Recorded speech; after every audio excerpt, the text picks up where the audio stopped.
ఇదే కదా కథానందలహరి, ఇది కమ్మని కథల లాహిరి, కమ్మని కలల లాహిరి, ఇది కమ్మని కథల లోహిరి.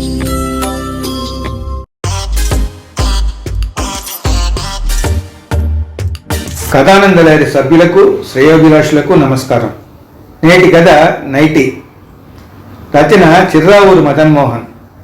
సమర్పణ తోపల్లి రాంప్రసాద్. ఆడిటర్ రమేష్కు పెళ్లి నిశ్చయమైంది. పిల్ల ఎంకామ్ చదివి ఏదో ఫారిన్ బ్యాంక్లో పనిచేస్తుంది. పెళ్లికి ఇంకా 10 రోజులే ఉన్నాయి. తనే ఇంటికి పెద్ద కొడుకు. తనకు చెల్లెళ్ళు 2 తమ్ముళ్ళు ఉన్నారు. చెల్లికి నిరుడే పెళ్ళయింది. ఇల్లంతా పెళ్లి సందడి కొట్టొచ్చినట్టు కనబడుతోంది. అమ్మ నాన్న చెల్లి పెళ్లి బట్టలు నగల కొనుగోలులో బిజీగా ఉన్నారు. మధ్య మధ్యలో బామ్మ టీవీ ముందు కూర్చుని పాత సినిమాలు చూస్తూ వాడెవరు ఇదెవరు అని అటు ఇటు పోయే పిల్లల్ని పని మనిషిని అడుగుతూ ఉంటుంది. ఆమెకెవరూ బదులు చెప్పరు. ఒకటి ఆ బామ్మగారి మీద అలక్ష్యం, రెండోది ఆ కాలం నటీనటుల గురించి వీరికి ఎవరికీ తెలియదు. ఆ రోజు ఆదివారం సెలవు. రమేష్ బాల్యమిత్రుడు శేఖర్ వచ్చి ఏదో పిచ్చాపాటి కబుర్లు చెప్తున్నాడు. రమేష్కు తన కాబోయే భార్యకు సర్ప్రైజ్గా ఫస్ట్ నైట్కు పట్టుచీర కొనాలనిపించింది. ఇద్దరూ కలిసి చందన బ్రదర్స్కు వెళ్ళారు.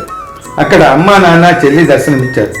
తనను ఆట పట్టిస్తున్న అందరినీ తప్పించుకొని బయటకు వచ్చారు మిత్రులిద్దరు. పక్కనున్న చెన్నై సిల్క్స్లో పట్టుచీర కొంటుంటే చెల్లెలి ఫోన్.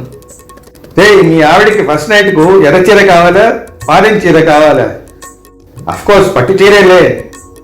రమేష్ కాస్త కంగారు పడి మీ ఇష్టం ఏదో ఒకటి తీసుకోండి అని ఫోన్ కట్ చేశాడు. మెల్లగా పట్టుచీర కౌంటర్ నుంచి యువతలకు వచ్చి ఇక బయటికి పోదాం అనుకుంటున్నప్పుడు నైటీల కౌంటర్ కంటపడింది. అది చూసిన వెంటనే రమేష్కి ఓ చిలిపి ఆలోచన తట్టింది.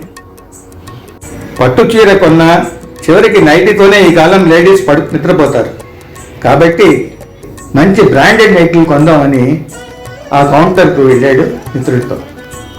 అక్కడ సేల్స్ గారిని చూసి మంచి బ్రాండెడ్ నైటీలు కావాలని అడిగాడు. వెంటనే ఆమె నాయుడు హాల్ బ్రాండ్ నుంచి రాజాతి బ్రాండ్ల వరకు వరుసగా అన్నీ తీసి చూపించింది. అందులో కొన్ని ఇంపోర్టెడ్ నైటీలు కూడా ఉన్నాయి. అన్నింటినీ ఎగాదిగా చూస్తున్నాడు రమేష్. ఏది చూసినా దాదాపు 1000 రూపాయలు. అసలే ఈ విషయంలో అనుభవం లేని అమాయకుడు. ఆఫ్టర్ ఆల్ నైటీలకు ఇంత ధర అనుకున్నాడు మనసులో. వద్దంటే మిత్రుడి ముందు ఆ సేల్స్ గైడ్ ముందు బాగుండదని వాటిని అటు ఇటు తిప్పి చూస్తూ అక్కడి నుంచి తప్పించుకోవడానికి ఫ్రంట్ ఓపెన్ నైటీ లేవా అని అడిగాడు. వెంటనే మిత్రుడు శేఖర్ అమ్మో నీకు ముందు చూపు ఎక్కువరా అన్నాడు. రమేష్ ఇబ్బందిగా ముఖం పెట్టాడు.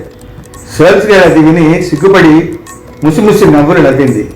అయినా ప్రొఫెషనల్గా తన డ్యూటీ చేయడానికి సిద్ధపడి 5-6 ఫ్రంట్ ఓపెన్ నైటీలు చూపించింది. అవి దాదాపు 1000 రూపాయల పైనే ఉన్నాయి. విధి లేక 3 నైటీలు, ఒక రెగ్యులర్ 2 ఫ్రంట్ ఓపెన్ తీసుకుని రహస్యంగా తన బెడ్రూమ్లో దాచుకున్నాడు రమేష్. పెళ్లి బ్రహ్మాండంగా జరిగింది. అమ్మాయి ఇంటికి వచ్చింది.